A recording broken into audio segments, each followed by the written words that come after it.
That's it. All right, so okay, it's starting, so we Got can it. begin. Very good. Cool. So we can get into it now. So yeah, as I was saying, there are a couple of I guess things that I want you to keep in mind while we go through all these positions. And the first thing is that you should try to challenge every claim that your opponent makes, right? And so every time your opponent makes a move, they are saying things about the position. They are saying that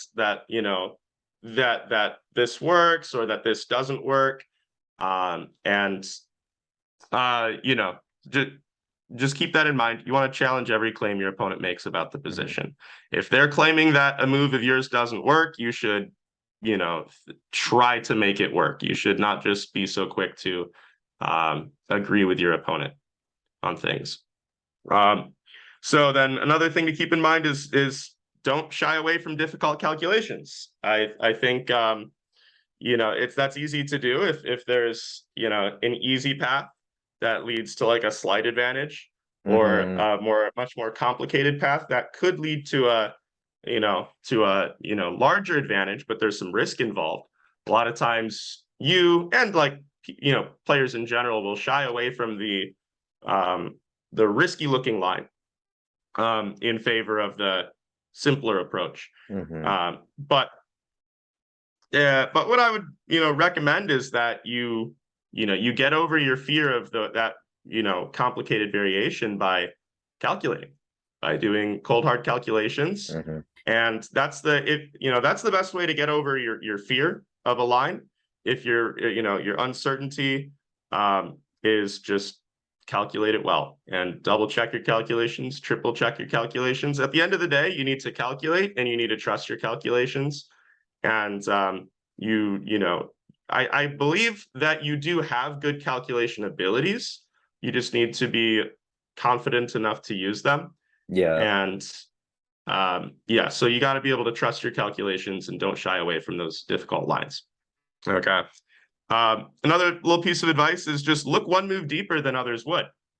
There's usually, when you're calculating, like especially a forcing line, there's usually a point at which most people would stop their calculations, right? But I want to encourage you to always try to look just one move further, because if you make the effort, to look just one move further than others would, you'll end up finding a lot of resources that other people Mhm. didn't notice, Yeah, that's right? what I tend to do a lot. Like when I go into these long calculations in my games, I tend to just like stop at a superficial point just because Mhm. I just feel intuitively that the position is good, even though it's far from clear at that point. Yeah. Yeah, do that a Yeah, lot. for sure. But you also need to be able to evaluate the position, right? So Yeah. um that's the other difficult thing about calculation. You might be able to, calculate five moves deep and have that position in your Mhm. mind, but then being able to evaluate that position in your mind, that's another challenge as well. Um, so, Mhm. and then another piece of advice, and you've probably heard some variation on this before, but you should always consider ignoring a threat before you consider responding to it, right? Oh, And that interesting. goes for your Yeah. calculations as well, right? When you're like three moves deep into a line and your opponent makes a threat, a lot of people, the first thing they'll consider is okay, well, I have to respond to the threat. Let's say I move away here. Um, but no, you should always consider ignoring a threat before you consider responding to it. Okay. So anyways, we're gonna look at some positions now, and you'll see how these pieces of advice are kind of relevant. And I wanted to start by taking a look at a couple positions from your games. Now, Mhm. you may have already analyzed these in depth. You may already know what the correct approach is. We'll see. Mhm. um, I wanted to start with this position. Does this look familiar? Yeah, of course, all these games. I'm Yeah, pretty sure, right? yeah, this is definitely like I know that I've lost a couple other pretty bad games. Or I didn't lose this game, but I should have. No, this is definitely the sloppiest win by far for the whole tournament. So, Okay. yeah, so I definitely saw ghosts when, I should have played the move f3 here is, when I look back on this, it's kind of a no-brainer, but I was just not seeing things well. Like Mhm. um I can't remember exactly line what line in particular I was looking at, but yeah, just something about this position just didn't make much sense. So, Um, okay, I will agree with you that f3 is a very good move, but let's put that aside for a moment. yeah, Even without spotting the f3 idea, there's a much simpler candidate move to consider, which is grabbing the e4 pawn, right? yeah, yeah. Oh yeah, And this line. Yeah, I remember. Yeah, okay. Yeah, so I think it's pretty obvious that I was afraid of queen h4, right? In some variation. And well, okay, I did so try to let's be calculate that, specific. but not like, In yeah, You should try to calculate it, right? So the yeah, immediate queen h4 is not a problem. uh-huh. Knight takes bishop, free piece, right? Yeah, So you're definitely going to be concerned about bishop takes h2, yeah. king And I wasn't takes sure queen how to evaluate h4, that, bishop takes e4. mostly because my visualization is like really bad, even if it's just 3 moves ahead, as I mentioned before. Yeah, I was afraid of bishop h2. Yeah. So let me try to test you on that a little bit. I want you to calculate down that line. So Mhm. we have knight takes e4, the bishop sacrificed, queen comes in with check, king goes back to g1, and then how do you think black's going to take the knight on e4? How do I think black's gonna take back? What I was mostly concerned about during the game was bishop takes e4, and then some, like, I know it's really far-fetched, but like at some point some bishop g2 threat is going to be hard to meet. Um, I agree that after bishop takes e4, if you have to respond to that in a standard way, then it's going to be looking kind of scary. yeah, okay. But think about what options you have after bishop takes e4, because you actually have quite a nice move there. Let's see.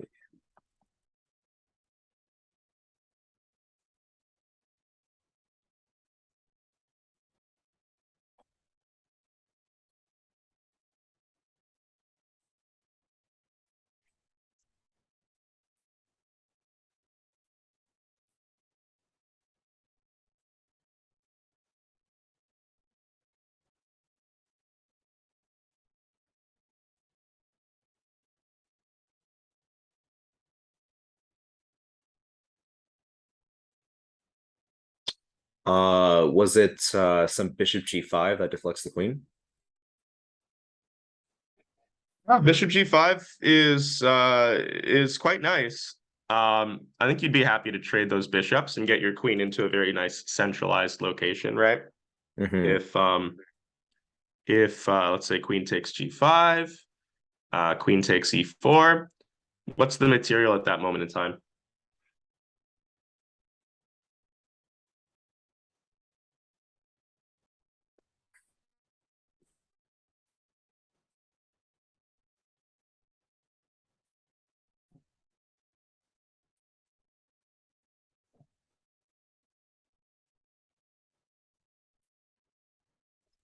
I guess I'm still up a pawn, or I lost one on h2, so Should be equal, right? yeah, it's It's now it's equal in the equal. starting position here. If we're trading this for this, Hmm. then it's equal. Um, but with the queen on e4, black's queen on g5, right? Hmm. You're threatening the e6 pawn. Right. You're also threatening the a6 pawn. I suppose black could go a takes b5, bishop takes b5, but then, okay, their knight's under attack, their e6 pawn's under attack. You're very likely going to be winning a pawn there. And you have a better structure. Um, and I think white is definitely for choice there. If we play out the moves on the board, you'll see that by force, we actually get into a pretty simplified position where white's just clearly better. Hmm. So like knight takes e4, bishop takes h2, king takes, check here, bishop takes e4. And the key move that you need to find in your calculations, okay, this is where a lot of people would give up on the calculation, right? They would see, oh, Black's going to have the initiative here because I have to move my queen away. Then I'm scared about, Black's potential Yeah. attack. And so a lot of people would just end their calculation here and look for alternatives. But no, this is where you need to look one move further than most would, right? And consider that you don't necessarily have to move your queen here. In fact, whenever one of my pieces comes under attack, that is the last piece I consider moving. Sounds silly. Interesting. Yeah. I never thought about it like that. It's true. Like in general, you should not want to respond to your opponent's threats, and you should always be looking for any other possibility, especially because, it's very likely that, Black missed bishop g5. And so, okay. Yeah, very nice idea here. And okay, there's two options for Black. They can trade the queens or they can trade the bishops. Trading the bishops is what we were talking about. And let's say after like pawn takes b5, bishop takes b5, knight f6, queen takes e6. Lights up a pawn. It's not just any pawn either. It's a outside passed pawn. Bishop versus knight in an open position. You might be like a little concerned about your king, but you actually have this very nice rook lift that can deal with the king side threats very easily. Not that this is too risky anyways. I mean, you could also just like bring the queen back to g3. But the computer says that this position is plus 3.2. Now, I think I just made a bad move for Black. This position is plus 2.1. So yeah, and I think these were all top engine moves. Yeah, definitely didn't see bishop g5 during the game. So yeah. Then that's a very good type of thing to look at, right? And don't, because don't be so quick to admit that you've lost the initiative, right? If you're calculating a line here and you see bishop takes e4 at the end, like 90% of people are just like, guess that's it. Guess this line sucks for me. But you have to look for resources even here. Yeah.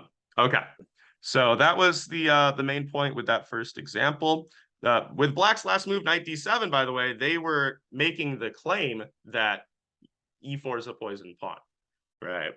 And you don't want to be so quick to agree with them about that. You want to really challenge that claim, try to calculate deeper than they did, and refute their claim. Yeah, but also one other reason why I didn't take the pawn immediately was because I thought I could just safely take it on the next move, but it ended up like he could have just defended the pawn. Didn't you go? Yeah, I think I did. You went go g3, right? I think so, yeah. And I believe that I had a way of just recouping the pawn eventually, or I can just keep that pawn on e4 as a weakness and just go like, I don't know, like knight h3, knight f4 if I need to. So that was my thought during the game, that I could just leave the structure as it is. But obviously when you look at this whole line that you went through, knight e4 immediately was definitely the right choice, but instead of what I did. Or f3, as you mentioned, that's the computer suggests that as well, which is also good. And I thought it was a little maybe unnatural simpler. though. I don't know. Yeah, it is. It is like it's moving your f pawn weird here. Yeah, right. It's a little bit weird. Okay. Well, let's move on to this position. Yeah.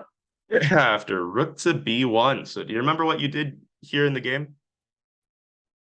Oh yeah, this is my second most recent event. Yeah. This game was going pretty well, nice opening, nice ideas here, and I definitely caught a break against him. He's an older guy who used to win all the tournaments at this in this area, because it was held in a very small town. Anyway, I definitely botched this when I went d3. Pawn d3. And then he went, I think, queen takes, right? Yeah, and then knight f4, but I missed that he could simply, I thought, rook takes b5. Oh, I saw it. I just didn't bother calculating deeper because he was in time pressure, and I thought d3 looked cool. So a little bit lazy, but and he missed rook takes b5, right? Yeah.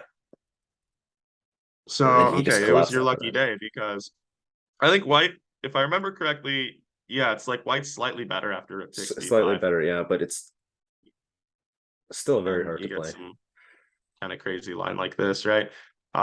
But if we go back, you had a much more convincing option, right?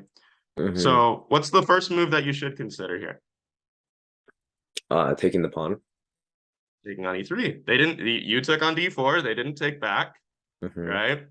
They're claiming that you can't do that because presumably knight c4, is that what you were worried about? Or Something was it like that, rook takes, yeah. Or takes b5 maybe? well, I think rook takes b5. Like it's isn't like queen a7 clear cut. Like it's I can just go back like that. But yeah, knight c4 was I think what I saw during the game. Okay. Yeah. Yeah. So let's calculate that to dispel the fear that you had about that line. So d takes e3, knight c4. What do you do?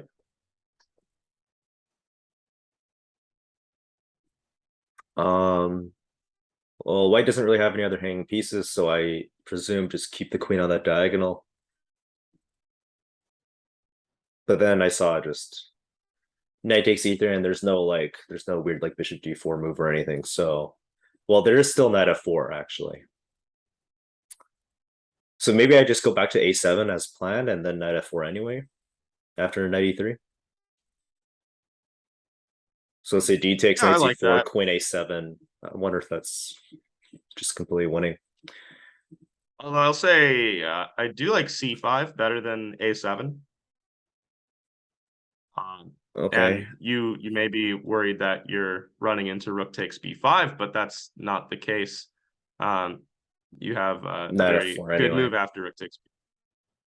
Knight What's f4 is up? knight f4 is an in-between move because he cannot go to f2 and attack your knight after. So Yeah, exactly. So d takes e without arrows. D takes e3, knight c4, queen c5, rook takes b5, knight f4. Very nice move. Queen takes e3 is playable. Okay. yeah. What do you do there? Queen takes c3, then knight is hanging and your queen does not get trapped. I don't think. You take the knight. They take your knight on f4. Okay. Or no, And I'm then and sorry. then Well, well then the bishop hangs, right? then the So bishop hangs. So let's say instead of taking on f4, they play bishop b3. yeah, bishop e3 is yeah. Um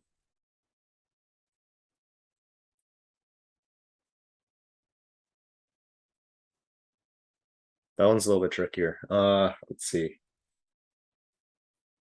Oh yeah, there was bishop Yeah. d4. Really nice move. Bishop d4. Yeah. Yeah, good. Yeah, don't think about Yeah. moving the queen there, right?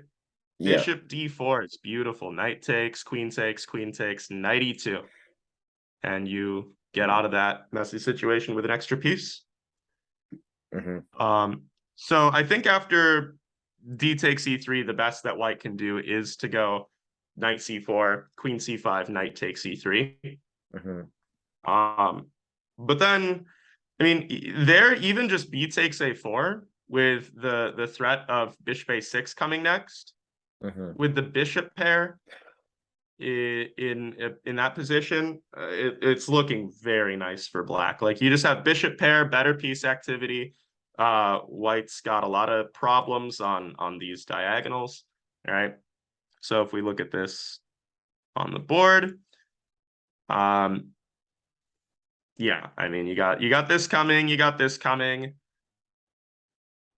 The computer, let's see if we play out a computer line here. It says rook f to c1, knight f4, queen f2, bishop a6. Yeah, you might not have some immediate knockout punch, but it's a very good position. -4.5, in fact. I guess Computer loves this. if king h1, can you take on g2? Well, No, you king can't. takes. King takes g2. Yeah. So yeah. But this is obviously crushing for black. Just move your queen It's, to I like mean, you it's can. maybe I not guess. simple. I guess you can go to you swing your queen over to h5 or something. And then put the rooks, Could be counter the good, rooks. or just some rook move, or knight e2 actually looks quite good.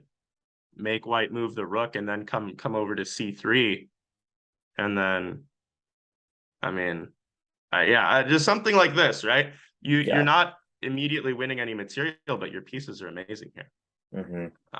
Bishops just totally pierce through the position. So, anyways, and maybe you were looking for something that more concretely won material. I don't know, but actually this concretely loses a pawn.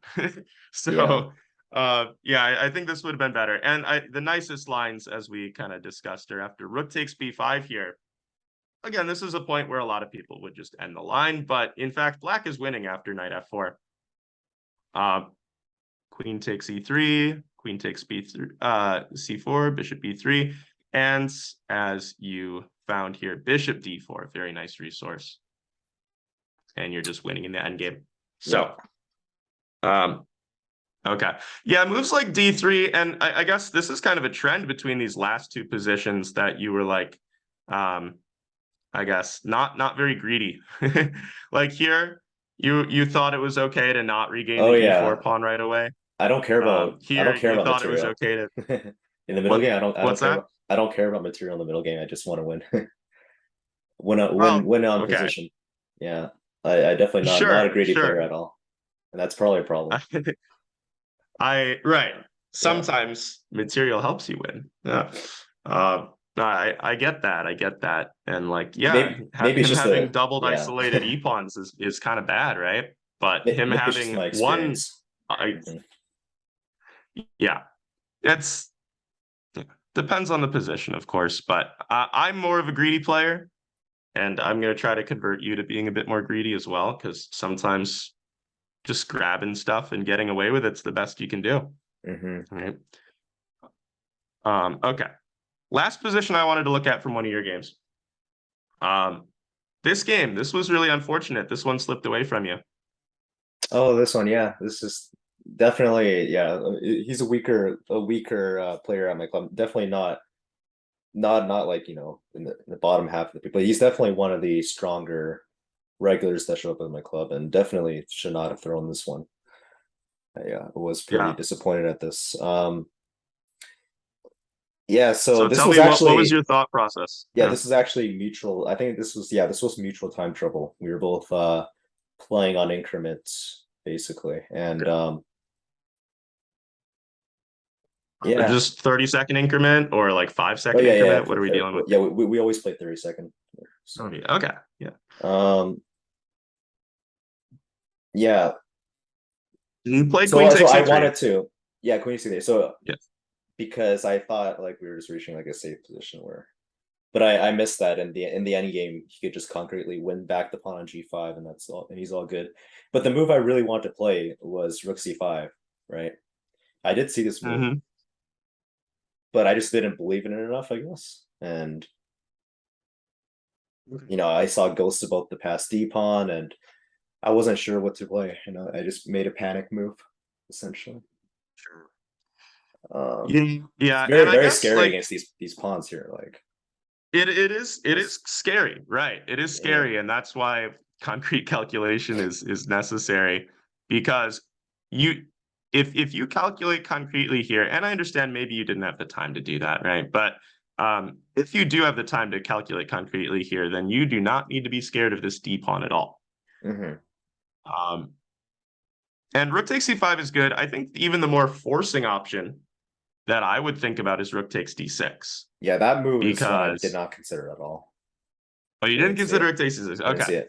It's very similar to rook takes c5, but rook takes c5, maybe white doesn't take on c5, right? Maybe they have some other option, like just pushing the d pawn.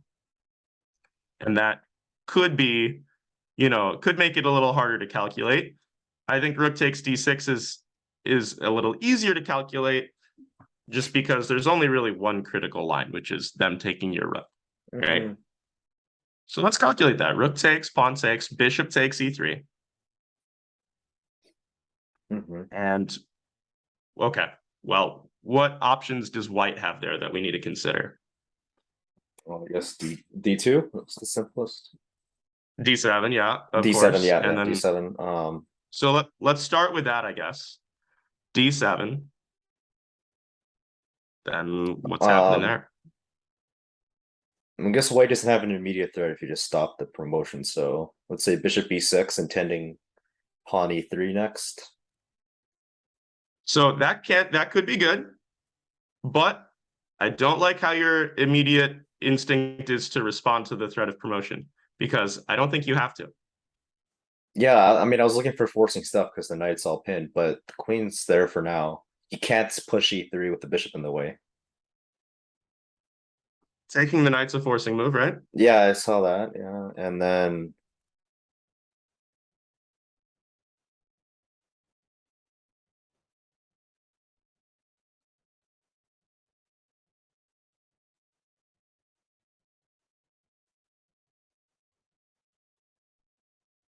queen takes. Mhm.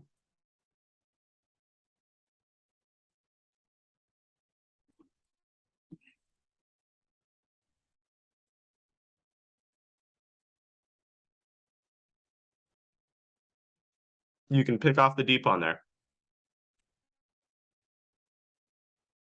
Oh, it's yeah, I was looking at some other stuff related to the loose bishop on c4, but no, it's just queen d1, yeah, queen d1, queen takes. And then how many Yeah, pawns are you up? a lot. Yeah, Give me a number. uh, like two clean pawns, three, Where are they? 2, 3, 5. You have two clean pawns because he still has his a pawn. So Yeah. yeah, Yeah. So that's one of the lines, right? Rook takes, pawn takes, bishop takes, d7. The first thing you should calculate there is not responding to the threat, but ignoring the threat, right? yeah, And continuing with your own forcing moves. Bishop takes f2. Of course, if they promote there, just bishop b6, discovered check, picks off the queen. So, yeah. taking back is likely. But then queen d1 check, right? Okay, we can just play this line out real quick. And you'll see that that's just two extra pawns, same color bishops. You're winning this, right? This is just totally winning. Yeah. Uh, And when I analyze this so with my let's go back. clubmates after, sorry, yeah, just a small comment. Yeah, when I analyze this with my clubmates after, they also, pointed out this rook takes d6 resource, but I wasn't, I didn't fully agree with them when they said that, oh, it's the most natural move, you got to play this, because I don't think I should be. I don't know, you might disagree, but I don't think I should be expected to see like all this to the end in like with a minute on my clock. Tense situation with these two passed pawns. Like I thought personally that rook takes c5 was what I should have played because that's the move that I was actually looking at. So rook takes c5, there's a lot of similar calculations involved, Yeah. right? So What I was actually afraid of they that I didn't could. mention. Yeah, sorry. What I didn't mention was I was afraid of some bishop g8 stuff trading pieces at some point. Maybe not right after this, maybe after taking the rook and bishop g8. But obviously there now that I see it, there's e3 in the end and you win a piece. But yeah. I was just afraid of my king being on a light square here. That's why I didn't play it. Again, the reason that in a low time situation that I would consider this over this is I feel like there are less responses for white I after didn't rook takes even d6. that's the thing. I just didn't even look at it as a forcing move. So Okay, if you legitimately only had 1 minute on your clock, we both did, yeah. okay, I can definitely understand you not having the time to consider these options and going with queen takes e3 instead. Yeah, but if you have even like, if you have 3 minutes on the clock, I think you should absolutely that should be time. That should be enough time to calculate this. But Yeah, I do okay, want to train well, myself even if to you see didn't these have moves. the Sure. Even if you didn't have the time in the game, I think it's still a worthwhile calculation Yeah, exercise now. yeah, I agree. So one other line, right? Rook takes d6, pawn takes d6, bishop takes e3. What else might they do instead of d7? Bring a piece back to e2 to defend, like let's say queen e2. e2, yeah. Yeah, queen e2 because if you take the knight, you can trade queens first and then take. So instead, after queen e2, because that could also be tricky, right? With the Um,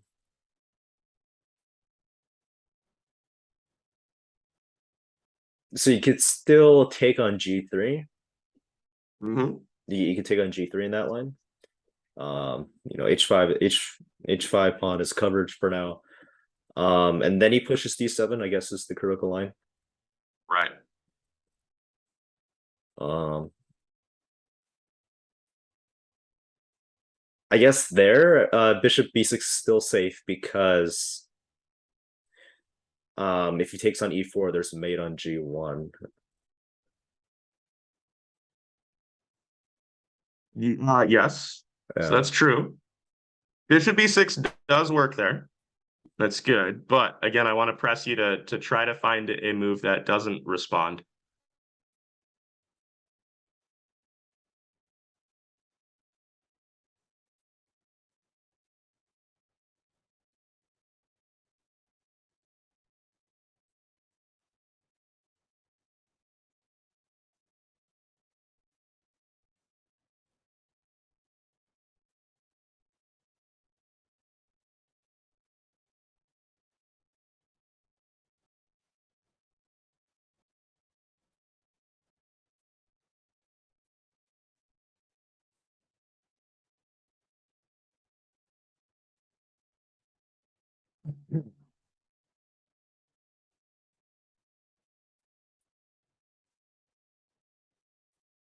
So we looked at a line earlier where Yeah. So bishop 2 and then queen H3.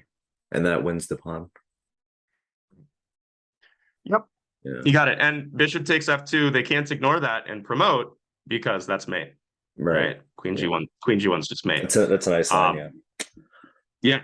So again, and yeah, realistically, you probably do need at least a couple of minutes to be able to confidently calculate that and be able to trust it, that your calculations are right and you're not missing anything. Right. That does take a Yeah. bit of time. But The funny thing queen is e2. that like if this were like an online blitz game, I'd probably see rook takes d6 quite quickly.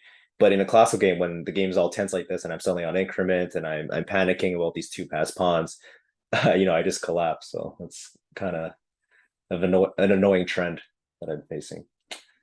Yeah. Um, Yeah, yeah. and okay, so the root of the problem obviously is you need to not let yourself get so low on time when there are still critical decisions to be made, Hmm. right? Like if you're in this complicated of a position still, you don't want to be down Hmm. at 1 minute on your clock. Especially if you have the advantage and you've had the advantage throughout the game, Hmm. right? You have to try to mitigate risk a little bit. And you know, the worst thing you can do when you have an advantage, but you're in a complicated position is allow yourself to get low on time Hmm. because that's when you're going to be prone to making mistakes, missing things, blundering. Yeah. So it's really important when you have the advantage and you're in a complicated position, you don't have to keep a time edge. You don't have to have more time than your opponent. I rarely think that is necessary, but you should leave yourself with enough time to handle the upcoming critical positions, Hmm. right? You can kind of have a sense of there's going to be more critical moments yet to come in this game, and you need to kind of conserve some time for that. Easier said than done, right? Because in a real game, a lot of things feel like critical moments, uh, but you end up spending too much time on less important moments and not having it for later when you really need it. Um, so, okay. But yeah, now you can see that this line works very nicely. Uh-huh. And we didn't really respond to our opponent a single time here. Okay, I suppose here we did, right? Here we avoided the queen trade, so we did respond to that. But aside from that, at a moment like this, does bishop b6 work? Yeah, bishop b6 does work. And so that's good. If you find bishop b6, then that's good. You can go for this line. But just as a general habit, you should try to be looking for the moves like bishop takes f2 first, right? Not just responding. Yeah. Um, Mm. yeah, but okay. All right. So those were all the positions I wanted to look at from your games. I had two others put in here, but we're going to skip those for now. I had some other positions that I wanted to give you now from some of my games, some Grandmaster games. We'll start off right here, 95. Okay, so what is the claim that White's making when they play 95? That you can't take because the e4 pawn would be loose. Correct. They're saying you can't take the knight because you're going to lose your e4 pawn. Are they right about that? It doesn't seem that way because, I mean, for starters, well, maybe you cannot. Yeah. Maybe c3 pawn is poison after knight d5. I'm wondering, is it?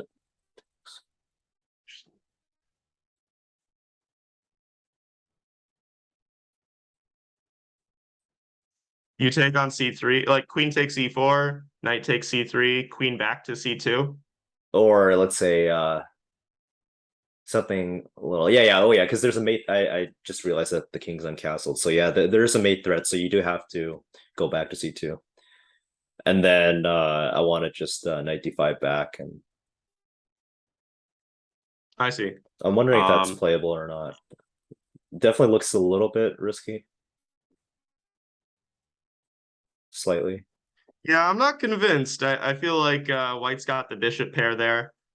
And you open up his diagonal to it, right? Like bishop e2 is a common, it's a common like idea just to sack a pawn in these like, yeah, right. This definitely looks like some familiar structure to me. So yeah, some bishop e2 later will come, and that'll be hard to meet. So so there must be something else, right? If you don't go for that pawn. I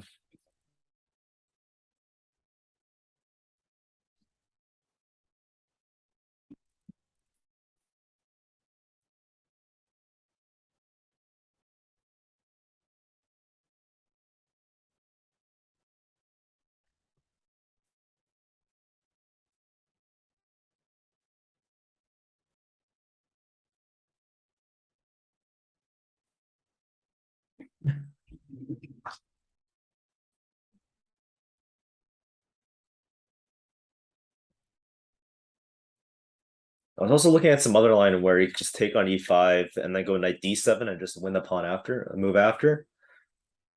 But I can't see anything in response to f4 on the next move just to defend it. So let's see, like queen g5, there's f4 and g2 is protected. Right.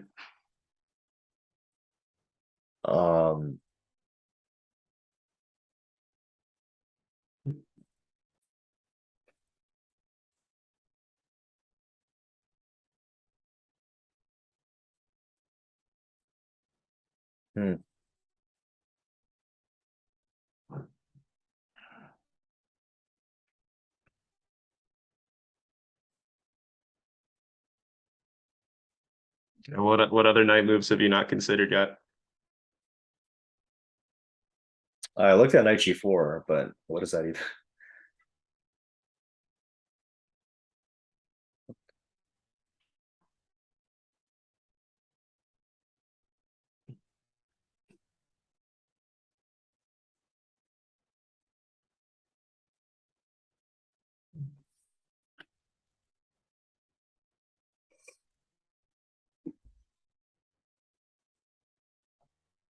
I mean, like queen h4 stuff can always be met by g3, even before or after white plays f4 to consolidate the pawn.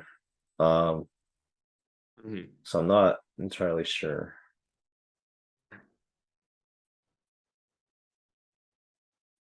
Okay.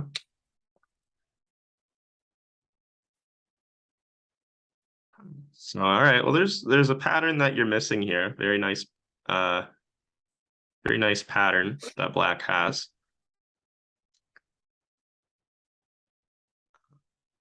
It does involve knight g4.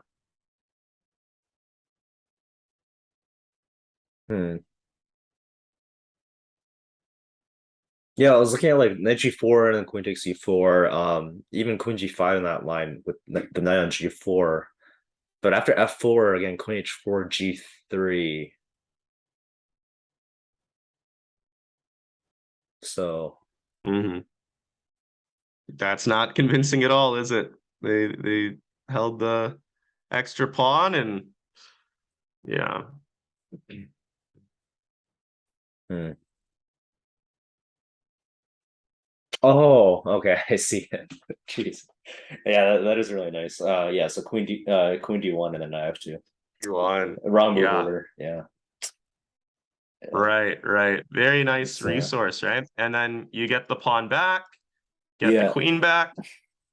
And why, how would you evaluate that final position after like knight takes e4?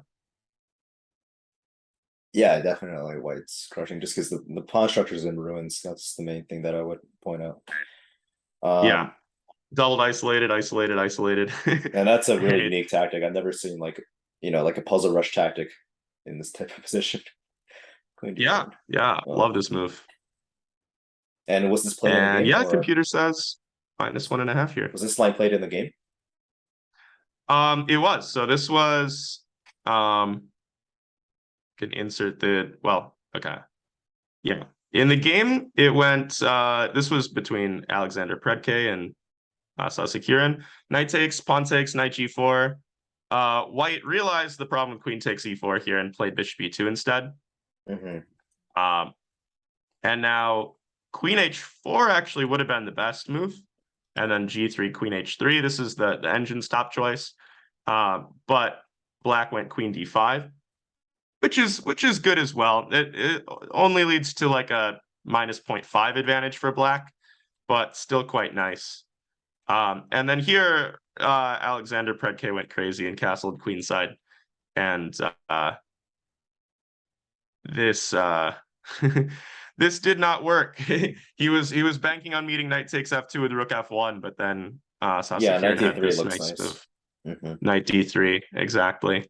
And then okay, I don't need to show you the whole rest of the game, but this is -2.5, and black went on to win. So yeah, he found it. All right. So not an easy pattern to notice, I suppose, but you can see this is why it's important to try to challenge your opponent's claims when they play a move like this, right? Don't be so quick to assume that you can't take the knight. Maybe you actually can. Okay. So next position. This is from Akiro Khan. This is from one of my games. White has just played queen to d3. Definitely they're trying to step off of the c2 square to get out of knight takes d4 threats. And okay, d3 is just overall the most active square. Now, yeah, what in like Carlsbad structures like this, what plan is black generally trying to go for? yeah, the queen side push. It's like the only side The of the board minority attack. where there's any play, right? In this type of in this structure specifically with Yeah, pretty much. We're especially definitely with not the looking to play on the king side. yeah, so Yeah. So are you trying to So like what's point the out first move you would consider playing?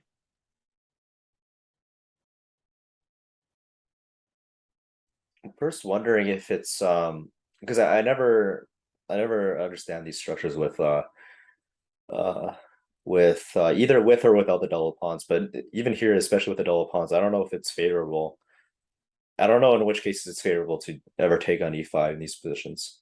It's sometimes a little confusing. Yeah, it's a But good here question. taking on e5 does, I think, help you get through b5, I guess. Like let's say bishop takes e5, pawn takes, and then you can play b5 immediately. Whereas b5 immediately I don't think works because if he takes rook b8, there's knight c6.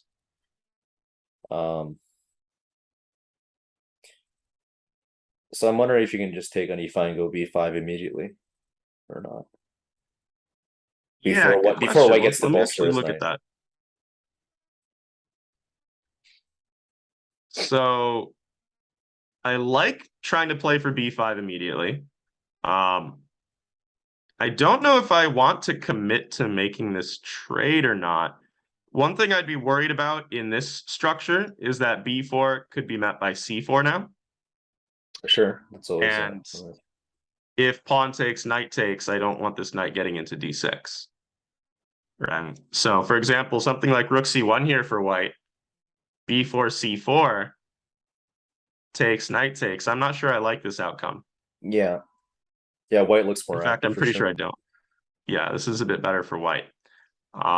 So that's the downside if you initiate this trade right now, is that that d6 square could become a big weakness. Hmm. So I would be more so interested in just trying to just send b5 right away if we can. And that's the real question. Can we get away with that? Yeah, I think I mentioned that line, right? And then rook a You b8, so knight you did. You said c6. I'm still looking at it. takes rook b8 doesn't work because of knight takes c6. I agree with that, but maybe we can play it a bit differently.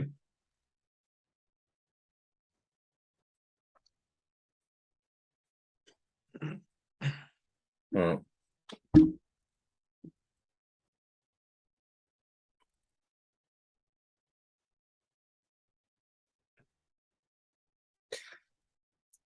Wait, but since white did not go for this, this rook a c1 and then meet b5, b4 with c4.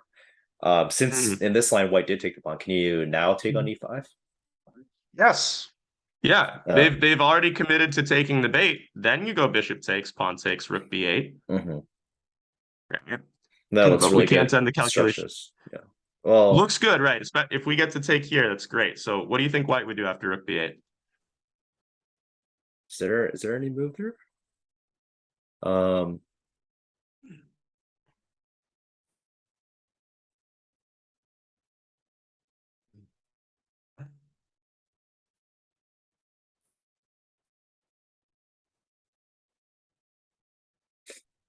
is white claiming that he can maybe trap the knight in some lines with knight b3, but that looks I don't believe in that at all.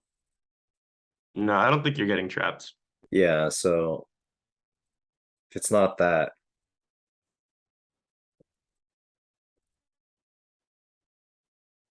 Oh, queen a6, right, of course. Queen a6.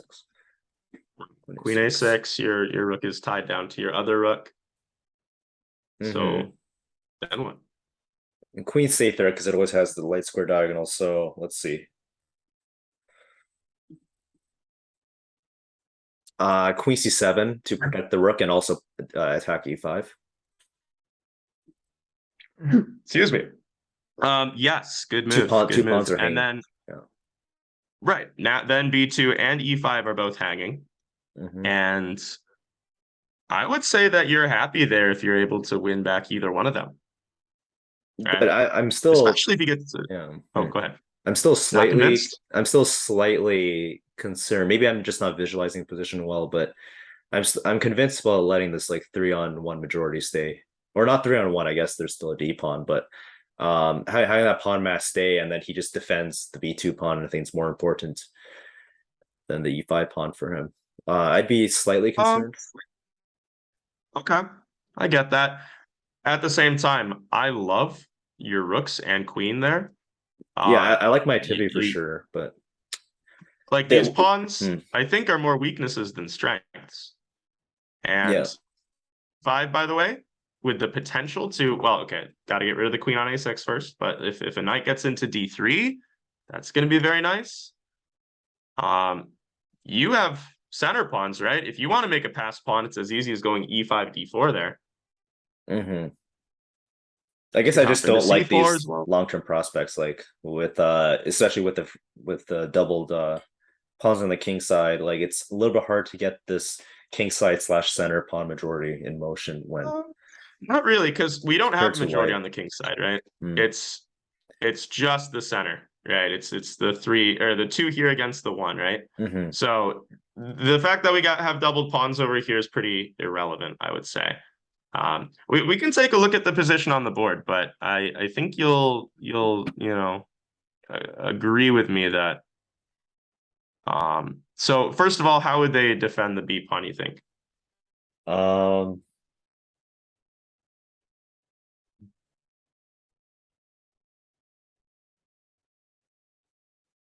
yeah, queen a3 looks way too passive, but yeah.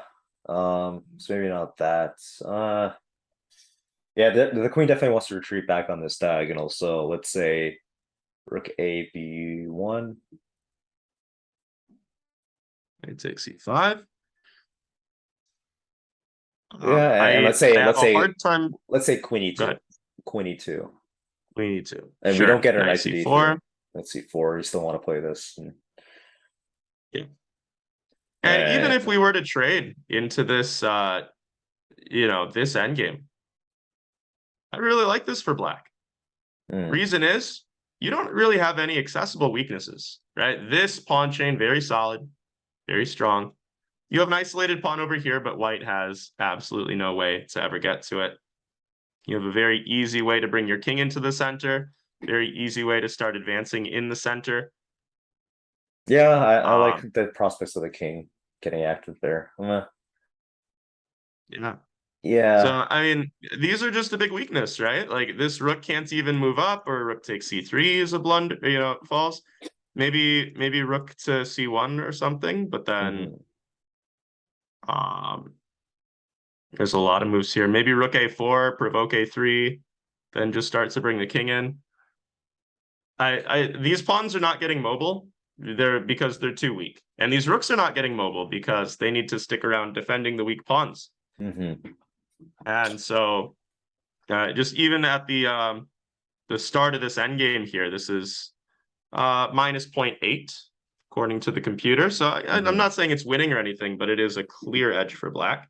Yeah, I definitely tend to Most evaluate of, such positions.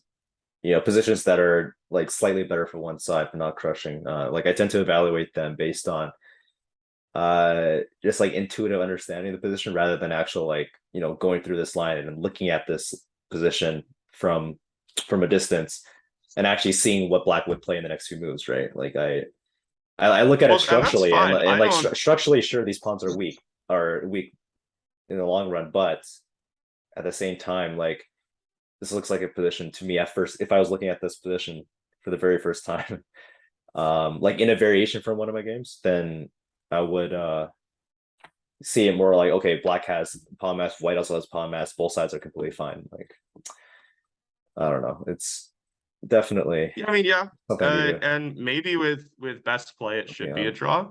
That's possible. Um, Um, hmm, but yeah, yeah, and I interesting guess in game. that's just a problem with your evaluation because I look at this position and without calculating any further, I know it's got to be better for black. And Hmm. it's just because the difference in, well, activity between the rooks. And you're right, our rooks definitely better than their rooks right now. And our pawn structure is much sturdier than their pawn structure. And Hmm. they actually have weaknesses. And yes, do they have the queen side majority? Yes. Is the queen side majority typically an advantage in the endgame? Yes. But we have plenty of time to bring our king over towards the center slash queen side, right? The reason the queen side majority is typically an advantage is because the enemy king is way over on the king side, not able to help Right. stop the queen side Hmm. pawns, right? But we have plenty of time in this position to activate our king in a very nice way. And then, and then as I was saying, we can start to mobilize our center pawns as well. Meanwhile, it's really hard for white to do anything productive because they are tied down to their queen side weaknesses. Hmm. So I would evaluate it as at least pleasant for black, at least a slight edge.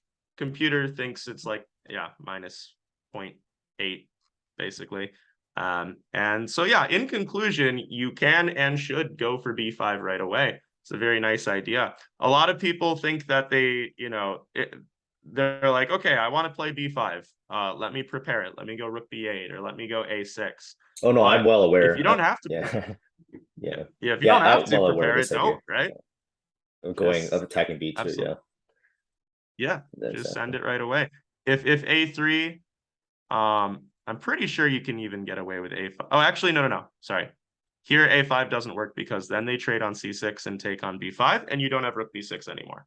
So if a3, then I think the correct approach, there's a couple of correct approaches. You can go like queen c7 here. You can trade knights and play bishop c5. The computer likes this for black as well, at least as it's equal. Um, but Hmm. all right. Okay. I'll, let's move on. to another much crazier position. Okay. So this is from some analysis I did on this line against the Catalan. White has just played knight to a3.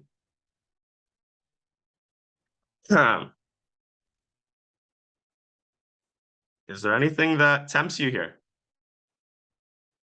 Yeah, the pawn would be nice to take. Sure would. Um, White's saying you can't take it. Are they right? yeah, because rook e1, I guess.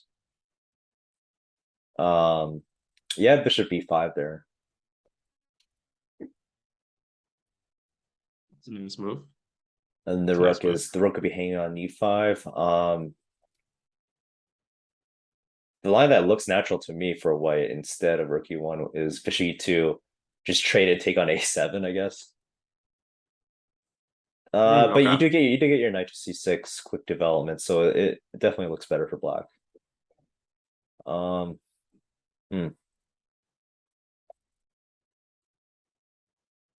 Yeah, and after bishop e5, there's no.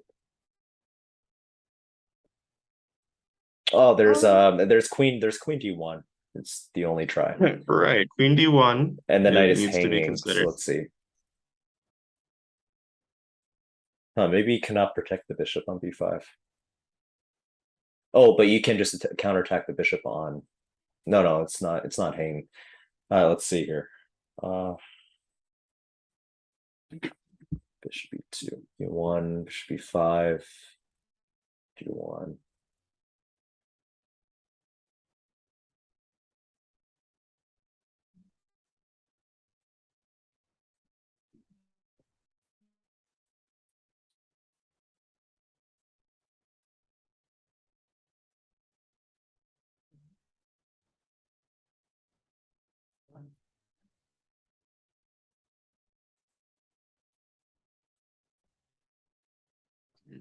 Do crazy moves like knight c3 work? No, I don't think they do. Yeah, the rook can just go to b1 in the end, right? So bishop e2, rook e1, bishop e5, queen d1. I was looking at knight c3, but I don't think that remotely works. The more I look at it. Yeah, I'm not too sure about this one. Okay, so knight c3 does not work. You're right, but I'm actually glad that you're considering moves like that, however crazy they may seem. Because you should. Your queen's under attack. You should consider counterattacking white's queen. And there is another way that you can do that.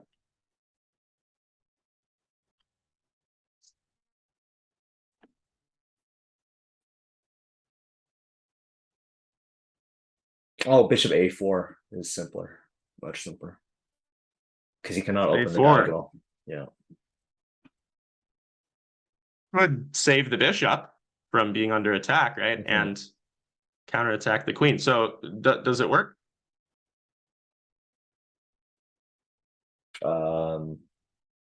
Sure. So bishop after bishop a4. I don't see anything for white anymore. I think. Yeah. I mean, to me, the line just looks like it's ended there. Like white black's completely fine.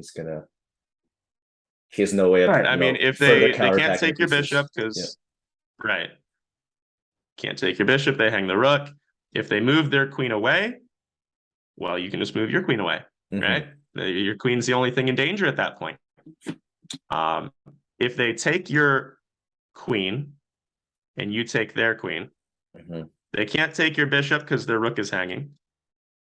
And what about, have you considered rook takes d5 there?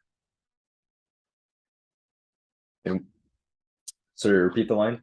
Rook takes d5 because I looked at these moves in other move orders, but so okay, from the beginning, bishop takes e2, rook e1, bishop b5, queen d1, bishop a4. Rook takes e5, bishop takes d1, rook takes d5.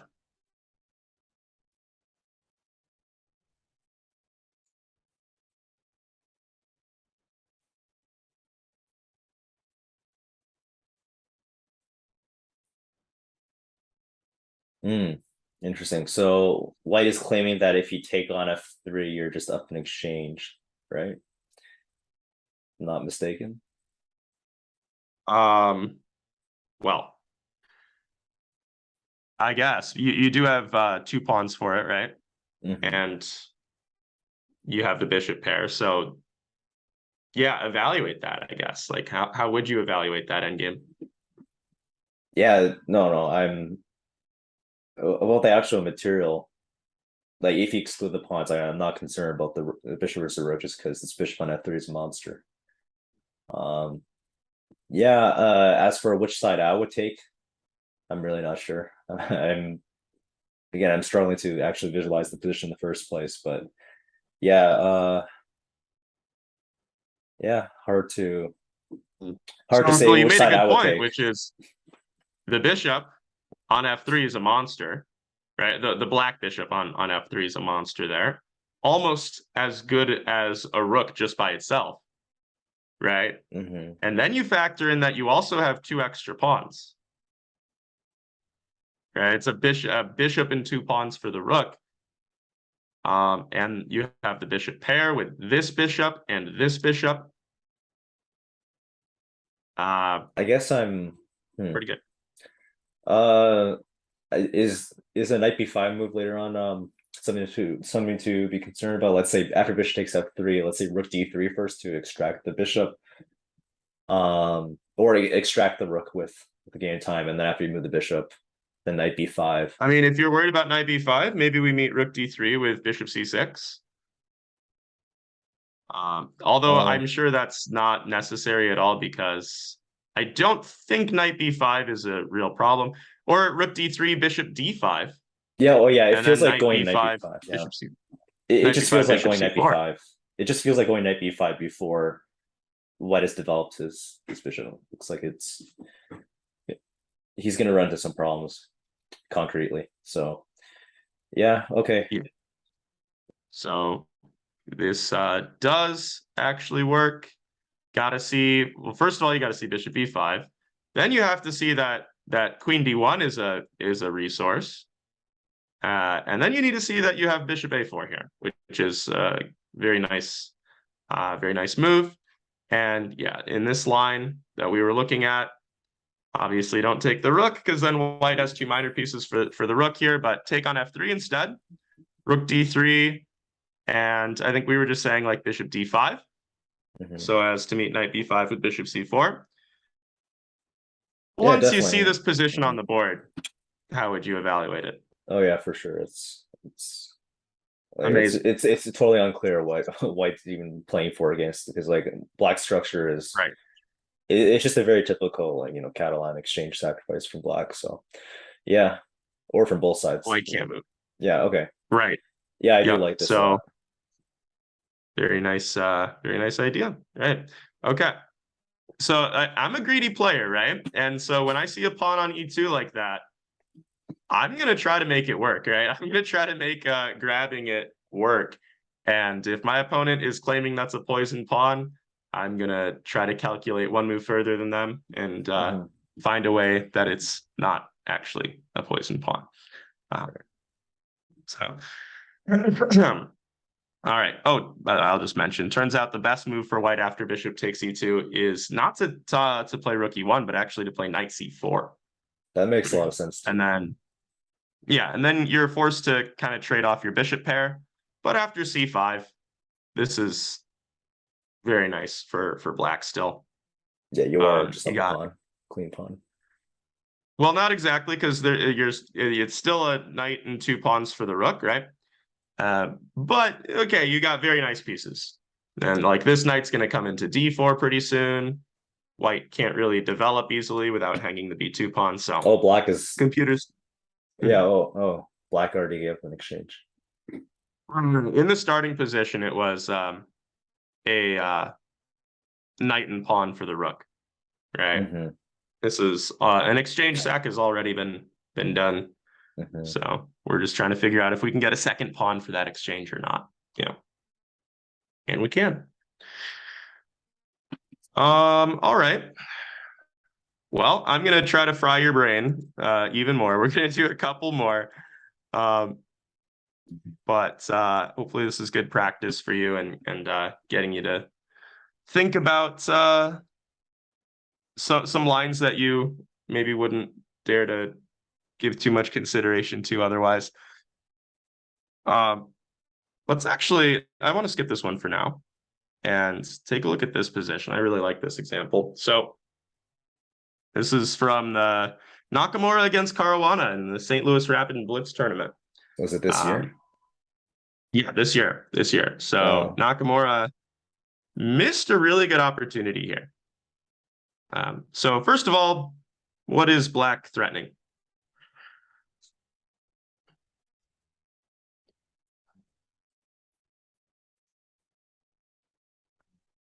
Bishop to f6. No, that wouldn't Yeah, that could be even annoying. that wouldn't even work because queen c2, but bishop f5 immediately is the main threat. 5, yeah. Bishop f5 is just a skewer. That could be a problem. And so in the game, Nakamura just played queen f3. He just, in anticipation of that, just dropped his queen back and missed out on a really good opportunity. This threw away his whole advantage. And there was something much better he could have done. So I'll let you think about it.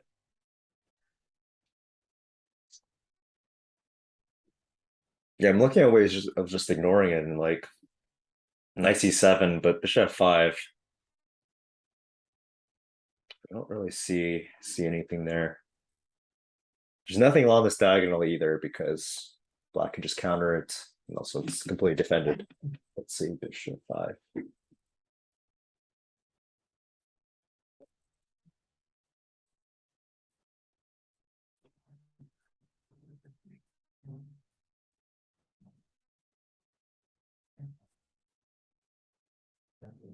Oh, I see an interesting idea. Oh, yeah? So what I've noticed was that when black goes bishop to f5, right, it doesn't protect the rook on e8. So can you go knight c7, bishop f5, bishop g7? With the idea king g7, there's knight e8 with check. Rook takes e8. Yeah, still complicated. You are close to something there. You're very close. Is there rook b8 there? Rook b8. No, you just lost all your pieces. No.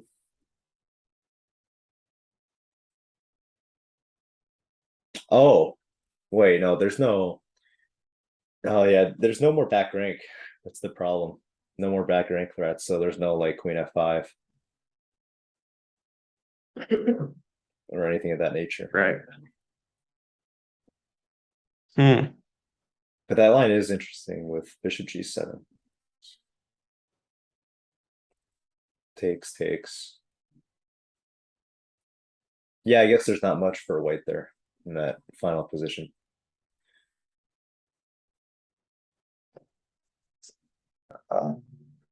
Yeah, you're very close. Like you're on the right idea. Just need to, I guess, find the right move order.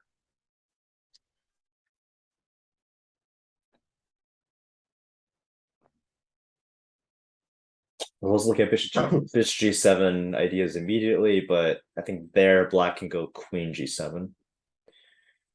No, no, you cannot. Wait, okay, how about this one instead? Knight d6.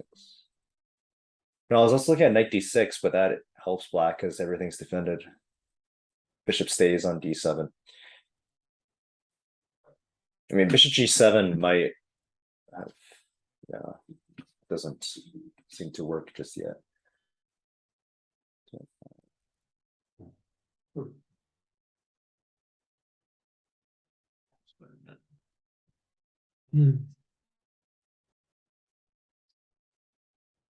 Oh, is this that queen sack line? Because I remember seeing something. I remember seeing because I didn't watch this event closely, but I remember there's this one game that had this really nice missed win. I wonder if it was this one. So can you sack your queen? Yeah, maybe. Knight I don't c7, think this is a knight 7, bishop f5, bishop g7. king takes.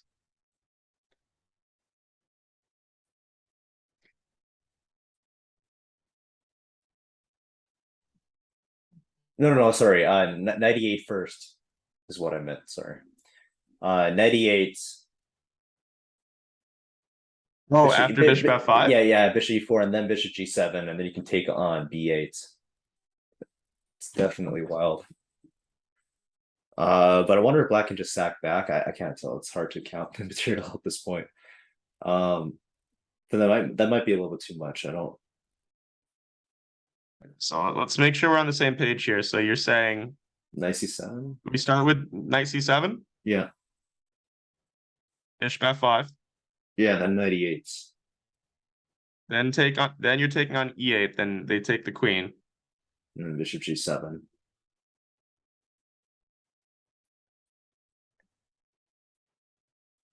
And I Oh, wonder I guess there. you can. Yeah, you can just sack back and just. Okay, I see it now. Yeah, you take back It and just blocks up sacks a back. piece. Okay, that Right. doesn't quite work.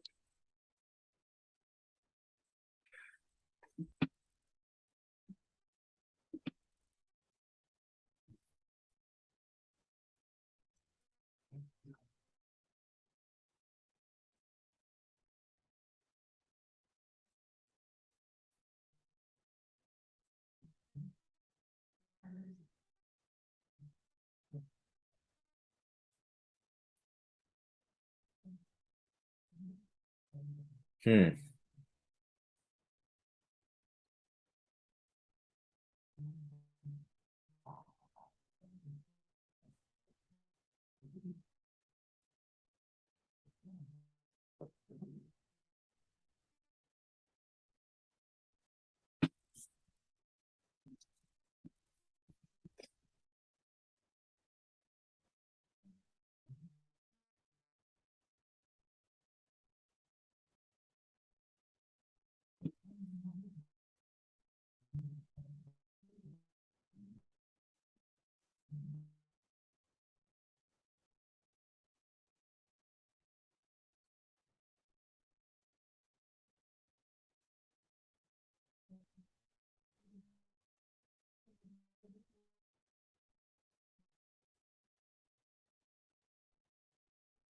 I mean, I think knight 7 must be involved somehow because I don't see any other way to,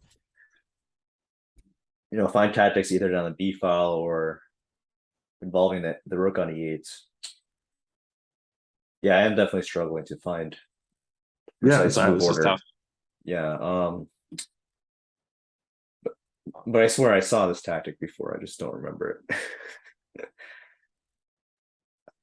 I'll say the e8 rook has the potential to be overworked. mhm. Okay. Trying to protect the bishop and the b8 rook. Yeah, I know it's got to be some back rank stuff. I was too extravagant with the queen sack ideas, at least the ones that I did. I'm trying to make some move What's your order work. original idea? Mhm. Let's go back to your original idea. So you were saying at the very start here, knight c7, bishop Yeah, f5, bishop takes g7, yeah. right? King takes g7. Now there originally you were saying knight takes e8. We figured out knight takes e8 probably doesn't end too well after rook takes e8. But do you have any alternatives at that moment instead of knight takes e8?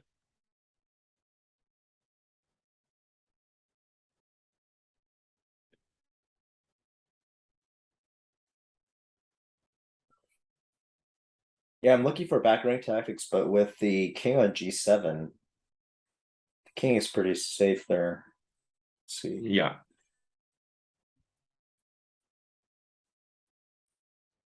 Stakes.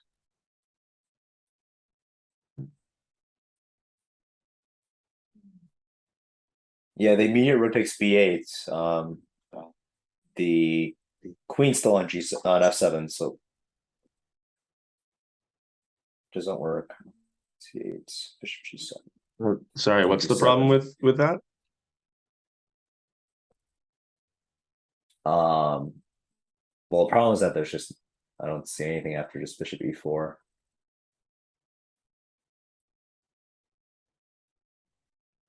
Thanks. How many times are you attacking the e8 rook?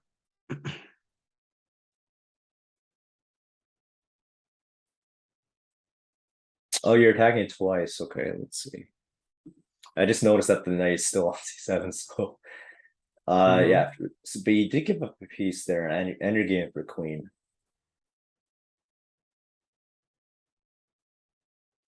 Oh, you take with check. Oh, okay. So rook takes b8, queen takes e4, knight e8 with check there, and then you take back on e4. Everything's still pinned up on the 7th rank.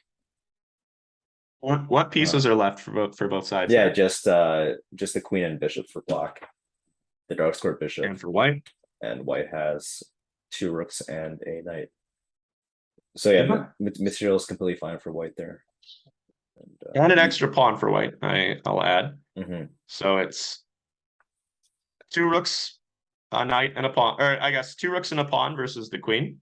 And it looks pretty good. This bishop's pretty terrible, right? Our knight's pretty good.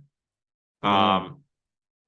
Yeah, definitely in a blitz game, most people would just like move their queen instantly, right? So oh yeah, no, I don't blame Nakamura at all for in a blitz game playing queen f3.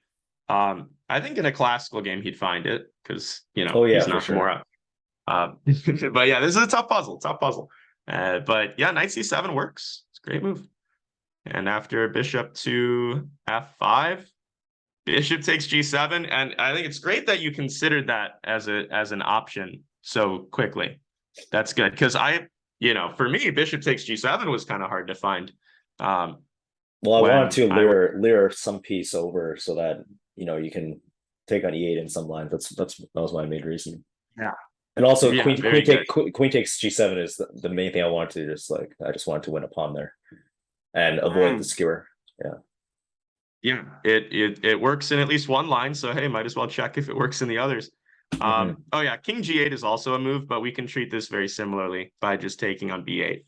And then you can take on e8 with check, and then he takes back, and then yeah, I suppose. Well, yeah, okay. I mean, it's completely fine. Like if the bishop moves somewhere, then the 2 rooks will be. Yeah, it's pretty. Yeah, I think we're doing pretty well here. Yeah, I think we got good knight, bad bishop going on.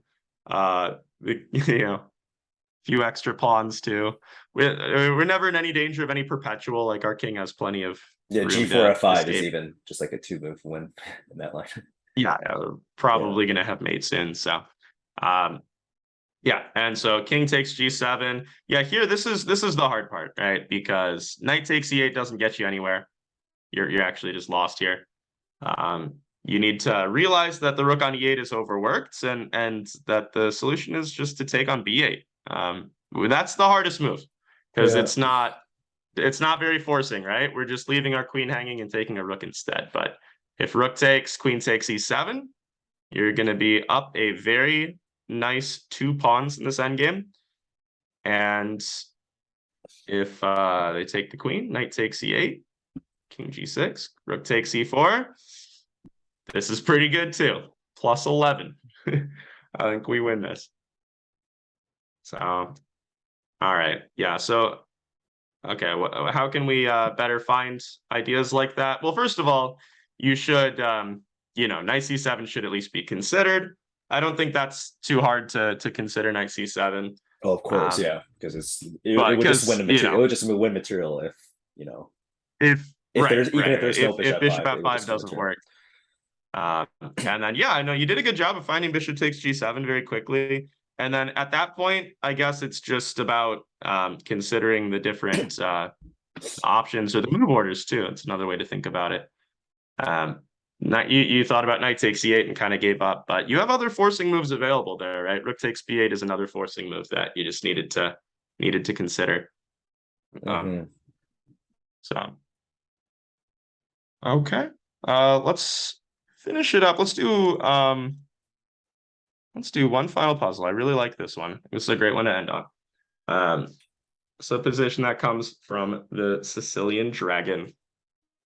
And white's last move was knight takes a4. And, well, this is about to come, right? Potentially. So I want to see if you can figure out the best way to handle this situation.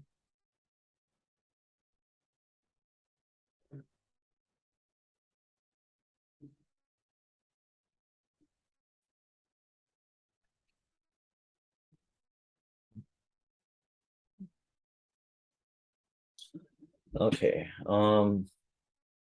So the first thing that comes to mind is there's a lot of dangerous ideas involving Rook C4 because knight E4 is obviously a thematic idea. Dragon. Mhm. And knight B6 obviously is white's main idea, but as far as I can tell, Rook C4, knight B6, Queen A7, knight E8, Rook D4 is completely winning. Or actually, it's not because there's Queen F2. Huh. Keep in mind the knight on b6 also attacks the rook on c4. So in your line there, they could go knight takes c4. Well, no, I meant like, oh yeah, knight takes C4. You're right.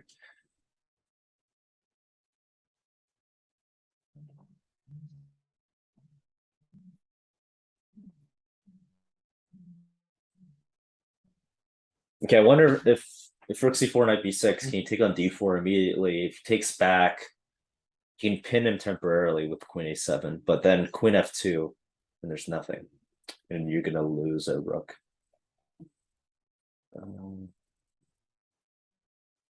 So then I was looking at knight E4 immediately. Knight E4 ideas immediately. Hold on. Mm. I'm going a little bit Calculate too one move fast here. further than most. Okay. Calculate one move further than most. You said queen f2. They're holding on to the knight. Okay, Guess okay, we're yeah. lost. Let's see. Queen A7, Queen F2.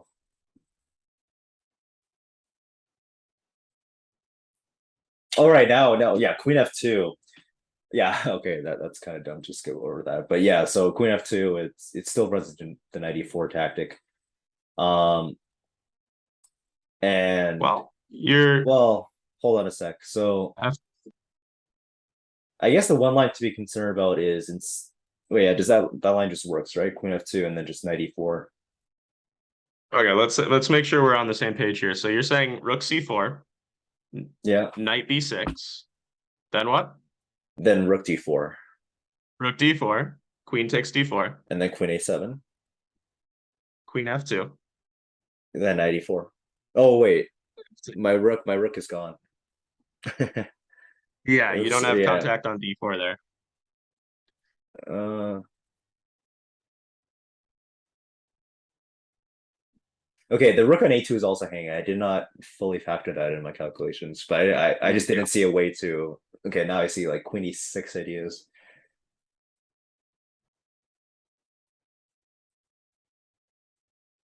Okay, so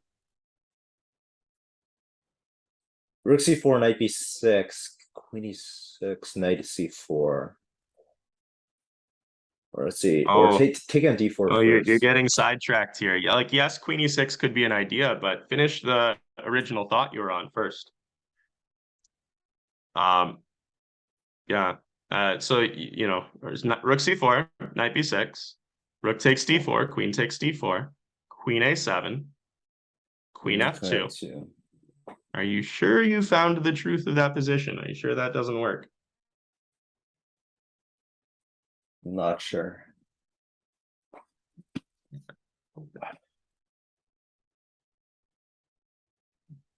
You still cannot.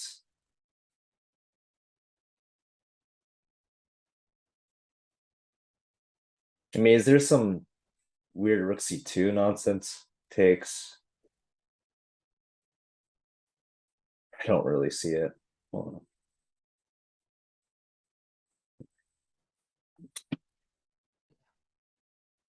Queen 2. You want bishop d4 to work, right? You want to have support for bishop d4. You'd also like to win their knight on b6 if you could.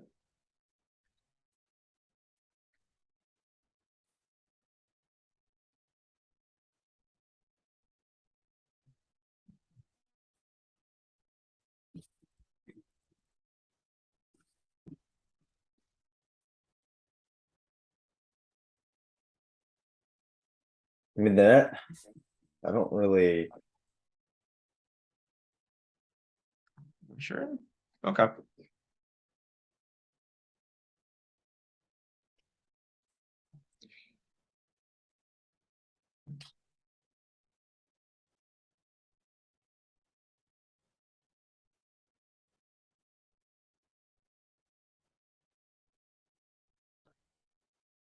Well, there is a move that works there. But there is also another, there's basically two solutions to this puzzle. Hmm. And one of them is down that route. Um, you can consider alternatives though too. But I will say rook c4, good start. And it's a very scary move to consider, not getting out of the triple fork whatsoever, but it's definitely the right idea. Okay, but you really should try to find after you really should try to find what happens after queen f2 there. So from the beginning again, rook c4, Yeah.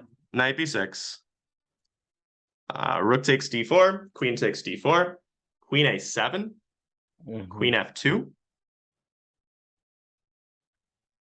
I mean the knight just safely goes back to d5 or on c4.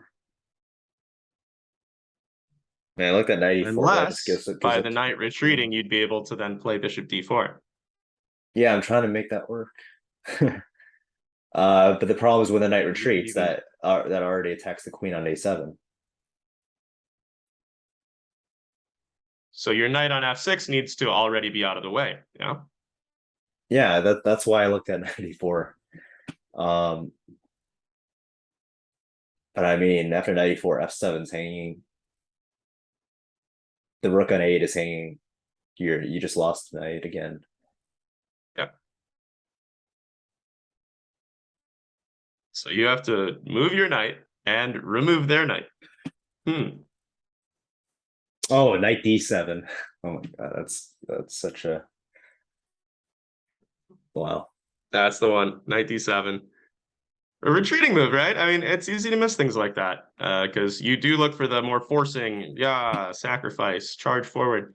But no, just logically, when you think about it, it's like you want to be able to set up bishop d4. For that, your knight needs to be out of the way, but you also need to have support for d4. Oops, didn't mean to make those moves. And so you need to get their knight out of the way, hence knight d7. And then, yeah, like let's say they take on d7, bishop d4. You're going to get the queen, and then you're going to get this knight as well. And you're going to be up Hmm. quite a bit of material, right? I think a queen for a rook. So let's take a look at this line. There's another solution that I want to have you calculate too in a moment. But yeah, here, key move, knight d7. Hmm. And there's just not a great answer. Yeah, let's say something like this, uh, this, just come back, just go grab the knight, right? You're going to be winning here. Yeah. Um, nothing else they can really do because you're threatening knight to d7 right now. Um, queen e3, same thing, right? Queen e3, knight d7 as well. Yeah. Looks Same convincing. idea. So, yeah. So okay. Let's go back though. There is one other solution that I want to, see if you can figure out as well. That also starts with rook c4. So what else can you do after rook c4, knight b6? The line that I mentioned was queen a7 anyway, and then you can take on d4.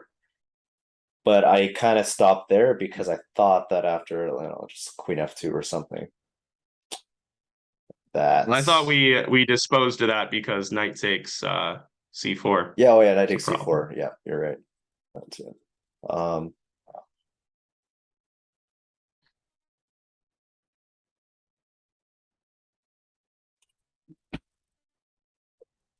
so you said after knight b6 instead of rook d4. Yeah. There was also a knight e4 there, and then Should be take on considered. d4. Take on d4 with what?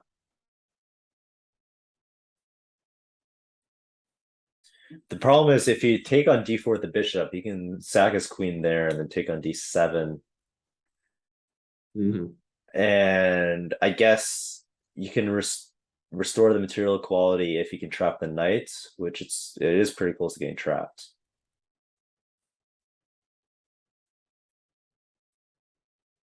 So how about just rook b4, just thought knight b6, rook b4, and then rook b7? Does that trap the knight? Or is there a more straightforward Question. solution? Because that line does seem to work tactically if you can trap the knight, but maybe it's a little bit sketchy because you can just like he can go like e5 or something, and then split up your pawns It's a little bit before sketchy. They losing the might be knight. able to give the knight back and get a Yeah, drawn rook and pawn endgame. yeah. So one takes 94. I guess taking on d4 in that line with the like after 94, you can take that with the rook. Takes. Yeah, and that's just obviously much better, right? Yeah, because he's gonna have a They knight. can't take the rook because bishop takes comes with check. If they take your queen, you take their queen. That's great. Well, I guess that's just a much We improved move- version because you keep your bishop on the board, and then if you trade queens there, then the knight actually is almost in danger of getting trapped. But knight b6 can come, but still looks pretty So good. there's one last thing you need to consider there after rook takes d4. What do you think would be White's most testing try?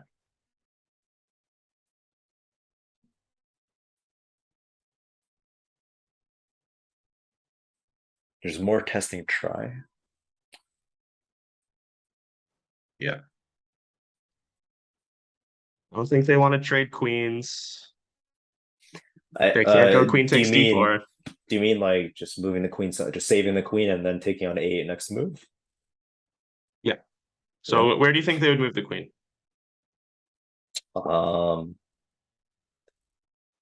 Good question. Maybe.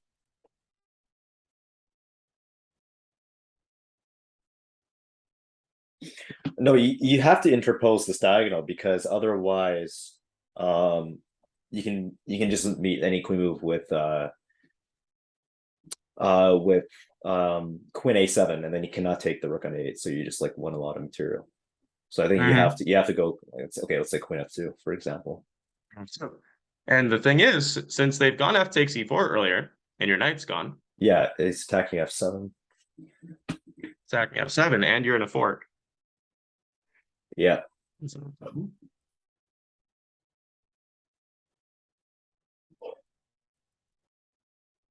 I see. Okay, now that rook on a2 comes into play because you defend f7 simultaneously.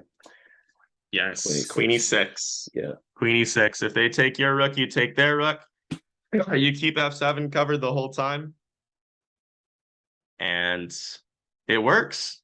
It works. You win a yeah. I mean, I suppose you can go b3 to trap to get your queen off for defending f7 on the line, but I mean, that's true. Maybe just bishop f6 there or something. Yeah. To cover the f7 square. So, and the knight in the corner. It's going to take some time for that knight to get back in. And you can bring your queen back pretty quickly. Oh, you have a rook on d4 also, by the way, which can probably pick off the e4 pawn. So yeah, very nice. So rook c4, knight b6, rook takes d4 was the first thing we looked at, and that does work. But arguably even a little bit better is knight takes e4. And after f takes, rook takes is key. Yeah, you can go bishop takes here, rook b4. And yes, the knight is trapped, but they can, as you kind of said, they have some annoying stuff here. They could do something like this. Right. And you're actually on the worst end of this rook and pawn endgame. So not so good. Rook takes, on the other hand, though, does work very nicely. And after queen f2, thankfully, yeah, it all came down to this rook on a2 being hanging here. Queen e6. And this is the whole line we looked at, right? b3, just bishop f6. They might try to bring their knight back, but after rook takes e4, now you actually have bishop d4 coming next. Yeah. And so you're winning. Yeah. Okay. So yeah, I mean, your calculation skills are not too bad. Like you have the ability to calculate quite well.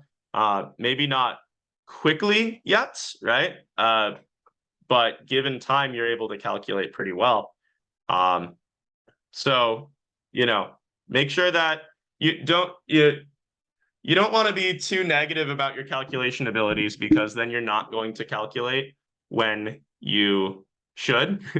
Right? You're not going to trust yourself and trust your calculation abilities when you need to. Yeah, you've shown that you're quite capable of calculating. But yeah, just try to keep in mind all these things that we said at the beginning. Challenge every claim your opponent makes. Right?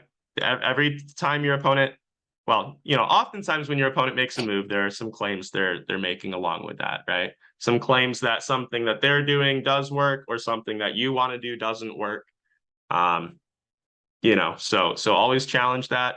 Don't shy away from difficult calculations. We did plenty of difficult calculations today. You were able to figure out the truth of most of these positions pretty well. So, and does it take a bit of time? Yeah. But if you're playing like a 90-30, you have a lot of time. Oh, one little thing I'll say for time management, by the way, and you probably already basically do this, but on your time, that's when you should be calculating, right? That's when you should be considering your candidate moves and calculating. On your opponent's time, though, it's important to be thinking as well. But you shouldn't so much try to calculate on your opponent's time as much as just try to understand the position and come up with your general game plan, right? I think planning should be done on the opponent's time, and then calculating and move selection should be done on your time. Right, because what often ends up happening is if I do try to do a superficial calculation of some lines on my opponent's turn, then they end up playing a move that I completely didn't expect. So then I just wasted all that time, right, and not fully grasping the situation. Exactly. That's a lot of times what happens. Calculating on your opponent's time, kind of futile, because unless you are quite confident you know what they're going to play. Right. But if it's a more ambiguous position where they have, a number of options, then you really shouldn't try to bother calculating. Just come up with your game plan, come up with like a few general things that you would like to accomplish in the position. And then after they play their move, then you can kind of ask yourself, okay, which of my plans should I go with? Yeah. Right? I also just had a couple of quick questions, if you don't mind.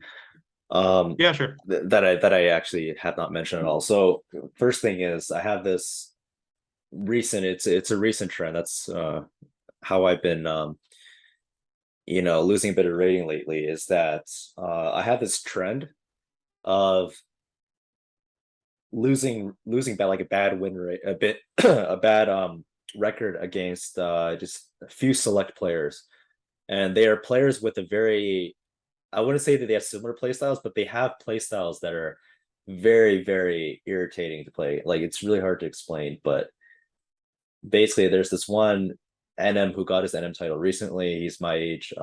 He's Patrick. You've probably seen a few of our games, but we played 5 times so far, and he doesn't even live in my city, right? So we've met at various tournaments. Okay. And we chat sometimes, so we're good buddies. But he has this really annoying play style. He's a Caro player like yourself, and he plays and we've actually met 5 times on 5 separate occasions. I tried 1d4 against him once, twice actually, in 2 different lines, and I just got basically blown off the board in both of them. And also in the Caro, I've tried I got one lucky draw just because he didn't really. I saw it in one play game. That one. You played my Queenie 1 move. Oh yeah, I don't know if that is. Did you learn about that from me, or did you discover that yourself? Definitely, no, it is from you. Yeah, I played this in Blitz. I don't think it worked out so great for you in the game because your opponent had a good response to it. I didn't really understand the resulting structure with like the IQP versus F65 structure. f6 e6 structure. I didn't not understand that at all. So no, the reason why he gave me a draw there was because well, in the final position I was better, but he didn't like his position and I had stomach issues. Otherwise, I would not have offered a draw it because I really, one thing I've always stressed is I just really dislike draws in chess. I don't try to avoid them at all costs. Even if I'm slightly worse against a lower rated opponent, I don't want to draw. So that's also why in that one end game that you mentioned, where I was just up a clean pawn in the end game, and I mean it's probably equal best play, but it's I was definitely the one pushing. Overpushed a little bit. He offered a draw right there at the start of that end game, and I declined, even though I was low on time Oh. because I wanted to win. Like I don't want to draw these. Hmm. And yeah, so Patrick, and then that other guy, that CM, he's in my area. He goes to my club, and he's a former 2300 FIDE. We're very close to it. So Wow. he was definitely a strong player, but him and Patrick are the only two players I have such terrible win rate against. And for other players that are around their rating, I'm completely fine against them. Like I played this one older FM, again another former 2300. I outplayed him from start to finish. And this other NM that I was mentioning before, in the past year, I played him a handful of times, and I have a winning record against him as well.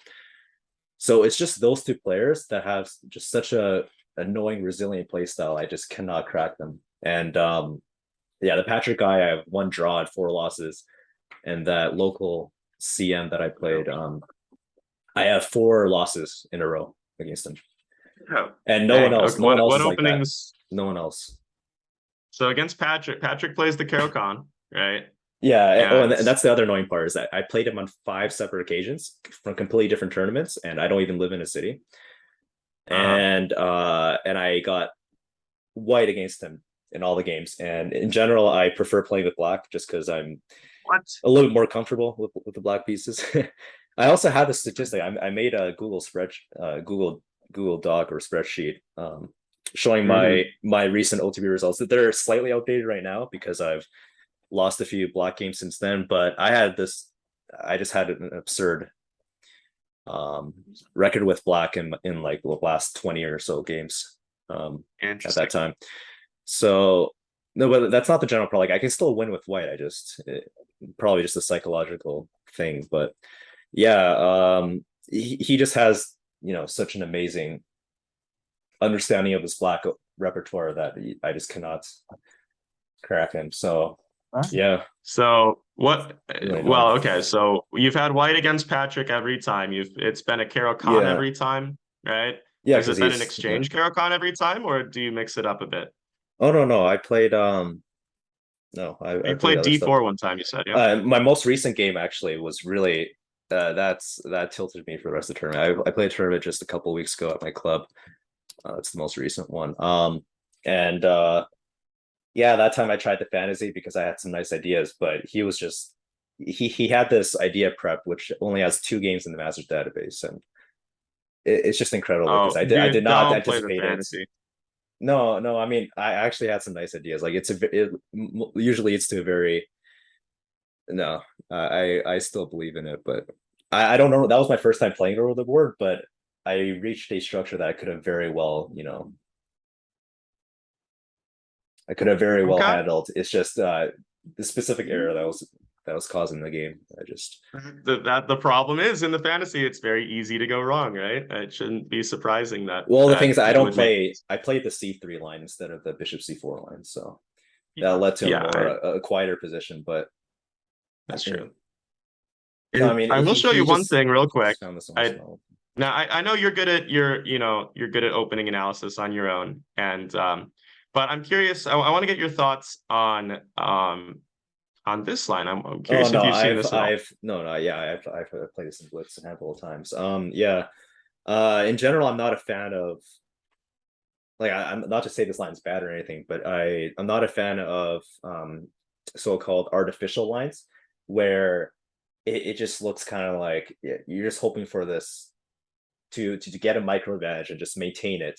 But I think that's just like an illusion. Like I think in practice, black will be not only fine, but also it's just very hard to actually maintain that advantage. and it's also not really a fighting opening, which I prefer to play fighting openings with white.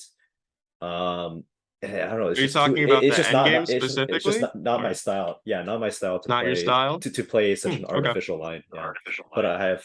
I mean, I played a lot of lines against. Like currently, I've been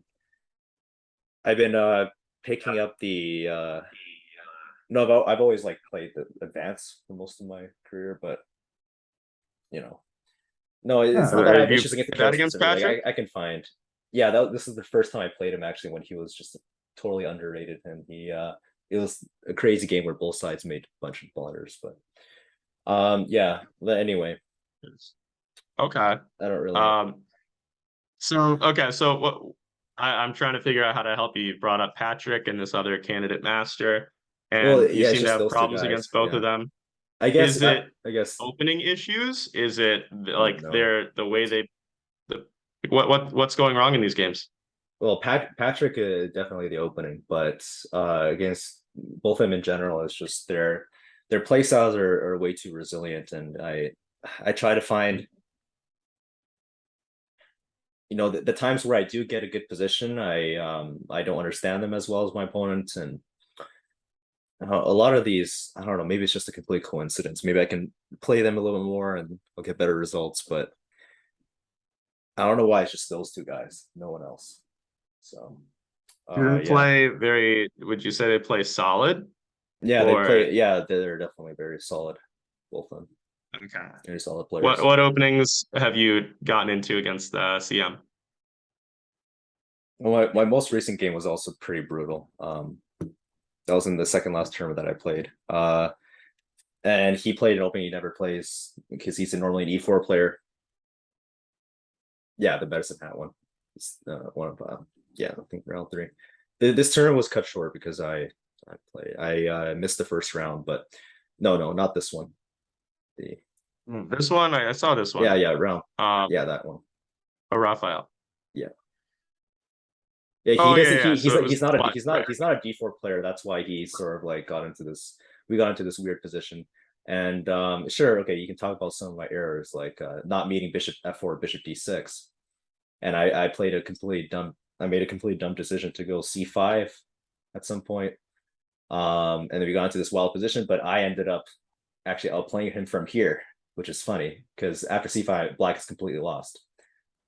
So he went for Right. this peace sack line, which I didn't think was correct. I thought it was fine for black, but which it was. But anyway, He had definitely a easier path to an advantage. yeah, I knew I This was fine here, guy, and Queen H4 is a really nice move. But then this is the part that annoys. I mean, we don't have to dwell on this. Like we can always talk about this some other time because it definitely there's this position is very complex. But yeah, there are some issues here. oh wow, that's a Yeah, I and did look at this both of game, us but I both of kind us of didn't see this. Both of us didn't see this F6 resource. So I mean, F6. Wow, but I mean, Rook B7 pretty was just so unnatural to me. That's why I didn't play it. amazing. I thought that I could just sack the exchange and I'm fine. But yeah, anyway, That's it's only thing. Okay, only thing I'll say about this because we don't yeah, need to analyze this yeah, too of in depth. course, But yeah, like, okay, yeah, when you're playing against the Catalan, and I mean, this is I'm sure you probably already know this, but one of your main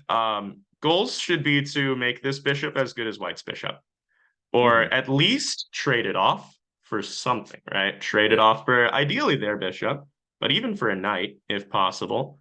Um, here I think the yeah, I mean knight a5, I think this is just the wrong approach. Mostly because it doesn't help you get your light square bishop developed. I like b5 a lot better. And then you can actually go bishop b7 next and contest the long light square diagonal. And you still have a threat, kind of, in the position, maybe, to take the d4 pawn, right? And then like a4, a6. Okay, you probably analyzed this with the computer and already know. Oh, hmm by the way, I don't know if you're looking at my screen or oh, I you am. you should. Okay, good. Yeah, you should be because you're probably not. You don't see the moves in the study. hmm But yeah, I guess this just would have been the right approach. And then something like yeah, knight b4, bishop b7. I really like this for black. But I Yeah, think knight a5 was where things started to go wrong. and then you just also broke the principle of you opened up the position when you had no business opening up the No, no, position, that was right? just like completely inexplicable. Yeah. No, I yeah. So typically, and you probably are familiar with this maneuver, but I would be looking to go potentially bishop d7 to c6, Hmm. or even just b5 bishop b7. Just play it safer like that. Um, Yeah. okay. So I don't know. Yeah, maybe some other time we could look at some specific games and I could maybe help you with specific opening prep too if you wanted. But again, that does seem to be one of your strengths, so you could probably handle the opening prep just fine on your own. But yeah, if there were any games that, specific games that you wanted to have Yeah. reviewed, we could certainly do that another time. Yeah. So I'm yeah, I'm trying to get back into, the study routine for a tournament in a couple of weeks. A big one in the mountains. So I gotta get ready for that. I'm gonna be in a section with it's a Swiss tournament, but it's in a section with stronger players. So, and also what's cool is that Nick DeFermian is going there too. So Oh, it's nice. kind of cool. Yeah. Grandmaster. Okay. And actually this is the tournament where like this tournament in the mountains is in last year's edition I actually drew my first grandmaster there. So Yeah, nice. and Oh, that's yeah. impressive. Yeah, I don't know if you saw it, but it was from a while ago. Yeah, you probably didn't see it because it's buried in there. But yeah, it's I played Joel Benjamin, so that was cool. I spoiled his tournament because Ah, nice. with that draw, he missed out on first place. That was kind of, but yeah. What tournament was that? Oh, that was the Banff Open 2021. Oh, Banff. Ah, okay. When you Yeah, said, yeah, Banff is and he actually pretty he actually beautiful, I've made a heard. he made a little like magazine article in a U.S. chess magazine from this Oh, he played game. this line. Yeah, this Yeah, no, is. like the reason why I got in Evangeline Open is because I play as black, so I knew exactly, Oh, that it is. But wait, then, you play this as black? oh yeah, no, it was my pet opening for like it still is my pet opening in Blitz, Oh, but wow. I don't play in classical anymore, obviously, but in serious games. But yeah, no, I knew all about it and I knew Yeah, the best line. you definitely played all the computer refutations here. And then I Very nice started to go wrong, position. and then he outplayed me here, and then he blundered when we were playing when we were both low on Yeah, time. lost the initiative a little bit, but Yeah, and then no, he let you get yeah. that pawn. That's nice. And And then and here, then it yeah, got a little scary. I totally misplayed this. But then I found a lucky draw at Okay. the end. And actually, what's funny is in the final position right here, I offered a draw when we both had like five Yeah. minutes each, and I just didn't know it was completely winning for me, and he didn't know either. He had someone else point it out for him after the game, apparently. Yeah. That's what I did the Anyway, first time I drew a grandmaster too. I was like a national master, and I took a perpetual in a position that it turned out was winning for me. yeah. And I felt like it might be, but I was also in time pressure, and I was also playing a grandmaster, so I was a little scared. Hmm. I just took a draw. Um, yeah, no big deal. I mean, hey, that's a great result. Drawing a GM when you're not even an NM yourself, Oh, I was it's actually 1400. I pretty was neat. 1400 FIDE at the time, which is funny. Like Really? he Oh my outrated me goodness. by over 1,000 points. That's hilarious. Yeah. But yeah, I mean, in general for this upcoming tournament, I'm just looking for a proper because I've never actually had like a proper study routine. Like I've always just goofed off on Discord with friends, and I've did a little bit of study with them here and there, but I never did anything regular. That's why I'm looking and seeing what the best approach is. Like I do have books because actually I live in a chess house with some roommates who have books, so I can just borrow theirs Oh, really? at any point. So yeah, I have like That's Agar's sick. calculation that I'm reading, some other Good. one, but I don't know. It's just hard Good. for me to stay motivated sometimes when I'm going through these because they're just yeah Really, they're too they're draining really tough. for Agar me. books are pretty insane. Yeah. And also, okay, I like to go through books on Chessable better. Yeah, I've I tried liked. that. I've tried that, but I Mhm. don't know. I think the real board experience is better for me just because my board vision over the Yeah. board is quite lacking. Like I perform much better in Blitz online than I do over the board for these reasons. I miss a Mhm. lot of stuff over the board sometimes. I would So say, so Agard calculation is good. There's another Agard book that you may or may not have, which is Agard Attack and Defense. Do you have that one? no. I have another I have positional play here, but it's the only other one. That's right. Positional play is a great book. I would say that's actually one of the easier ones. Hmm. And not really what you need to be working on, right? I think Hmm. we've established your positional understanding is one of the better parts of your game right now. And I would agree with that. And I mean, there's still value in doing it, obviously, but Hmm. yeah, the calculation book is really good, but really tough. Attack and defense is also very tough, but maybe a little bit easier. Yeah, And I'll take a look um, at that. a lot, yeah, I think that's a really good one. Lots of lessons to be learned from that book. But yeah, Agar books are great. I went through, so I have a friend who's like a national master, and we have gone through basically all of the Agar books together. Hmm. Just he has them on, well, or actually no, most of them he has hard copy, but we'll put the positions into Elite Chess Study. And Hmm. so we just have tons of studies full of Agard positions that we work on together. And yeah, I've been doing that over the course of the last like 4 years, basically, and gone from, you know, 2200 to 24 something, basically. So I think it's been really helpful for me going through the Agard books. Absolutely would recommend it. Yeah. Um, by the way, yeah, I am noticing. I just looked at this game, this other game that you had against Patrick in the tall variation. The Carol Khan's just a solid opening, right? It's just a hard nut to crack. Like you're in a position like this, what do you even do? Black's got such a solid formation. Um, Yeah, I didn't even know at the time that he was still underrated. So like when I had the final round against like so far, after that one GM game, the rest of the tournament has gone to crap basically. Like I threw a game very early on and then I lost another bad game. But then yeah, this is just the final round. I thought I would just cruise through because he's 1900, but then then he played like an actual decent player. So and then soon after World this, Series. he's actually now 2250 national. So he's climbing. He played a bunch of title players and a couple of GMs in a recent round robin event as well. And he scored pretty well there, gained quite a lot of rating.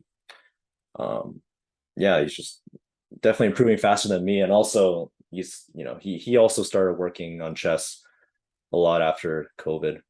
But he didn't start chess at the start of COVID, but he trained a lot on his own and he's completely self-taught and I don't know, he's just doing something that I'm not. So yeah, he's just Playing the calculating a lot better than Caro-Kann. me. Well, he's also just calculating a lot. Or yeah, probably that. I will Yeah. say in the tile variation, just one quick note. Like one of your main objectives is to get a knight into d6. Yeah, of course. Okay. Yeah. And so, Yeah. and in order to do that, you usually need to eliminate the dark square bishop. Therefore, one of your main objectives needs to be to get rid of the dark square bishop. Now, easier said than done, right? Mm. But I think in a position like this, um, you know, rook h1, I don't even know really why nice Rook idea. H1. Yeah. I was just too fixated on the queen side stuff that I was trying to trick him because he was also getting low on time. But what I didn't realize was that he's an extremely strong player, when he's low on time. And he doesn't even play Blitz. So that just baffles me. He doesn't even play online chess. And he's my age, so yeah. Very, very strange Right. stuff. And yeah, he just completely outplayed me when I thought I was gonna basically flag him. Yeah. Yeah. If I somebody's did like not do really the low on same. time, I generally am not a fan of the strategy of moving super fast to try to keep the Yeah, pressure on me them. neither. I I don't do that anymore. Yeah, Yeah, I don't want to do that. yeah, usually accurate play is what puts the most pressure on somebody. Right? Yeah. If you make a mistake that gives them an easy decision, like I don't know, knight a4 here, it's like, It's yeah, completely okay, you're threatening to nonsense. trap the rook, I guess, but easy response for black, right? Boom, instant b6. It wasn't even the best move, but you gave them a pretty easy response, and Yeah. like, so, yeah. But I'll last thing I'll say, I do need to go very soon, but Hmm. like after this trade, of course, if black ever plays like knight e7, oh hey, look at that, get into d6, or I mean, I don't know what else they're gonna do. They're probably going to. I mean, they should probably play a6, I guess, but no, then this just wins a piece. So Hmm. yeah. All right. Anyways, this game was a year ago. Who cares? But I would say, I mean, last thing, I know you said that this is, or sorry, this is not really your style, and it doesn't seem very ambitious. I would encourage you to give it a chance. I actually think very highly of this. Uh, First of all, if black does anything other than go into the endgame, I think white gets a very pleasant position. Uh, for example, G6 is one of the most popular moves, but then But after E5, this is not and just an and improved and Gurgenitsi, or does it transpose to it? it's that's a good question. Yeah, I guess this is a direct transposition, isn't it? Because advance with Yeah, I G6. mean, normally I play these positions with F. Like I get into this position from a different move order, but sometimes I play it like from the modern from 1G6 move order. I get this sort of structure, but yeah. I mean, The thing is, if you're trying to avoid your opponent getting into a solid position, which I think should be your goal if you want to beat this guy, right? Don't let him get his typical solid Caro position. Make him get into a structure with some sort of weaknesses like this, right? yeah. And Trying to. it'll be easier to come up with a good plan here and for you to outplay him. That's why I wanted to play.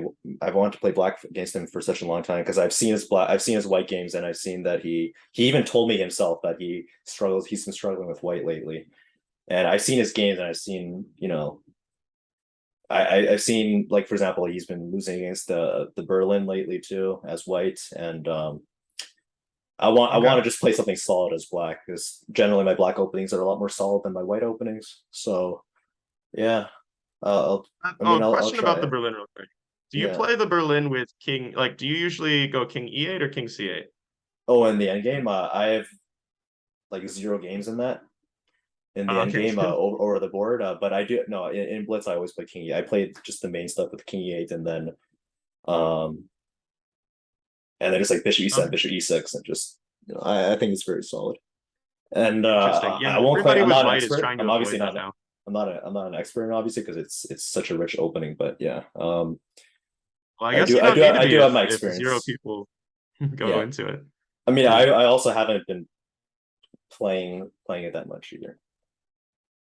Sure, sure. I Okay, so how many I don't weeks face until E4 you're much. Yeah, 2 weeks on the 11 2 weeks? the yeah, it's the weekend of the 11th and 12th, I think. Yep. And Okay. Cool. yeah, probably Um, my last major tournament of the year, at least locally. I was also looking to go to Vegas, actually. Some friends and I, and to like over Christmas the North for American the Open. national Yeah, yeah, North American Open. yeah.